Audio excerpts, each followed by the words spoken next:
We're going to head to Liverpool because the show with Peter McGrail headlining up there has just concluded, and the man that put that on, Eddie Hearn, very kindly giving up a bit of time on a Saturday evening to come and join me and Gareth on the show. Eddie, welcome to the show. How are you, sir? I'm doing good. I'm just got in the media room. We've got about another 12 interviews to do after you, and then hopefully we can get back and nick a pizza somewhere. Nice one, Eddie. Good night nice in Liverpool, and good to speak to you, boys. And yourself. Listen, we haven't been able to, because we've been on the radio, we haven't watched the entirety of the show, but from what I've seen, great to see Peter McGrail back in the win column, and Janine Bostan looked like he was the absolute business this evening. Yeah, really good. I mean, for Pete, obviously there was a huge amount of pressure tonight coming off that shock defeat in America. It was a fight that he dominated and got caught cold and got knocked out. So Mark Leach, who's a tricky operator at British level, Peter actually fought a really aggressive fight tonight, which is, his style can be aggressive, but he boxes and moves very well as well. And I was pleased how, he put his foot to the pedal tonight to try and make it entertaining. It was a wide shutout points victory. It was eliminated for the British title, WBA international title as well. And, I'd like to try and push forward with a rematch with Jericho Quinn or a fight with Dennis McCann, which I think is a tremendous fight for the British title. Two fantastic British super bantamweights. But we'll see. Most importantly, career back on track in Liverpool. Well, you'll probably be swimming the Mersey in the morning and running another 5K, but you've obviously hot-footed it from America, where it was massive news. Obviously, last weekend, we'll talk about that in a minute with Garcia and Haney, and we'll see where Haney is right now. But huge announcement in the week with Terence Crawford, Madridov, massive event on August the 3rd. It's a big coup for you, isn't it? Yeah, I mean, obviously these Riyadh season events just go from strength to strength, and we've seen them obviously in Riyadh season in Saudi Arabia, but now, we're having these kind of pre-Riyadh season events that are built to act as kind of commercials for the season. And luckily enough, one is taking place on August 3rd. We saw the card announced this week, as you said, Crawford against Madrimov, Isaac Cruz against Valenzuela, Tim Tszyu against Virgil Ortiz, which is a great fight. Mm-hmm. Andy Cruz against Jarrell Miller, David Morrell, Andy Cruz. I mean, it's a fantastic Andy card. Ruiz and Jarrell Miller. Against Jarrell Miller. That's a fun fight. It's probably one of the best cards I've ever seen, top to bottom, and definitely in America. And not as good as your card against Frank Warren. No, that's true, with Bivol Beterbiev headlining. I mean, that is a barnstormer. And then, of course, we see if the Riyadh season event London happens, with the Wembley event. So just on cloud nine at the moment, being part of these shows and building tremendous cards. And the run that's coming up, obviously, you've got Fury Usyk on May the 18th, and then you've got just 2 weeks later, as you said, the 5v5 and Bivol Beterbiev. Wedged in between those two, you've got Catterall Taylor as well, and then August 3rd, September. So much coming, and great times for boxing at the moment. Does that surprise you then when, because you've said a few things in the last week, that when Oscar De La Hoya comes out and says we can't have other people, presumably referring to His Excellency Turki Al-Sheikh bringing an event there, we don't. It's war. I won't have other people on my show. Why is he coming out with that when you're all working together? I don't know whether that's His Excellency or probably me. I don't know. He's a strange fella. We've had various encounters face to face where he's been particularly pleasant, and then just seems to be like trolling online, really, and not just my posts, but like any other posts that have pictures of me in. He just goes off on one. And he won, in Ryan Garcia against Haney. If he lost, blimey, I don't know what's going to happen, but it's quite flattering. I was listening on the way up tonight. I was listening to the song "Stan" by Eminem, and it just made me think of Oscar a little bit. I hope that when I get into the office on Monday, there's no letter on the desk. So, our thoughts are with him. I'll come back to the Hearn Garcia from last week in a moment. We had Anthony Joshua's in Monaco. He's at the Formula E, and one of our reporters was out there having a conversation with him, and he was talking about September as a possible comeback and to do it on British soil. That's exciting for British fight fans. Yeah, for sure. I mean, it's all part of the Riyadh season schedule that there could be a fight in Wembley, that His Excellency's discussed. So plenty of options for opponents. I mean, the thought of becoming a 3-time world champion is particularly appealing. Obviously, you've got Hrgovic against Dubois, which could even be for the IBF strap on the 5v5.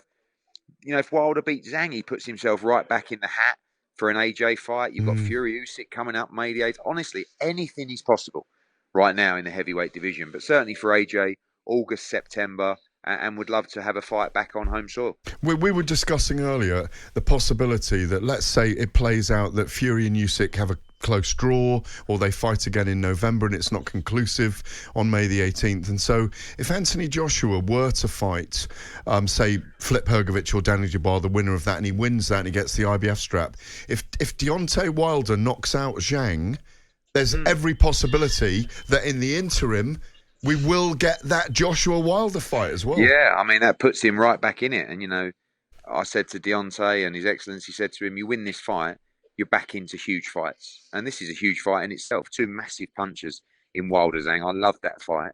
And if he can come through, like you said, there is definitely the possibility to reignite the Joshua matchup. Is this the most exciting time that you've ever been involved in boxing?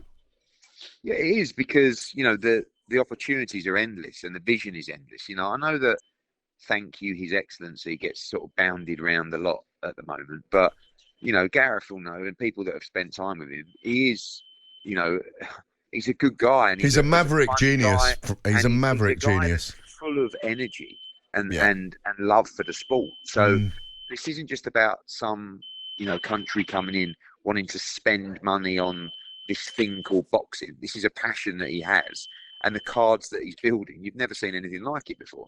You know, financially they have the power to do it, but a lot of the matchups come from his, you know, his direction and his love of the sport and his knowledge of the sport as well, which is deep.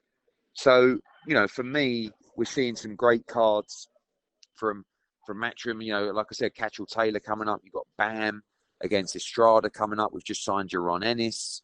You know, you've got Subriel Matias defending his IBF world title in Puerto Rico. Plus, you've got our involvement in these Riyadh season events. So at the moment, you know, yeah, really happy. And you know, it's definitely freshened things up as well, particularly working with other people. And the 5v5 format's gone down tremendously well. And, you know, I think it's a concept that the fight fans have really embraced. And, you know, this new whole idea of working with promoters is actually becoming quite enjoyable. Do you see one of those 5v5s happening on UK soil? I mean, we've just been speaking about Wembley. Yeah, I mean, Wembley maybe, or maybe, you know, like I said, the concept works, and it doesn't have to just be limited towards Matchroom v Queensbury. You know, people like the promotional rivalry. They like the stables. They like the, you know, cross-promotional matchups.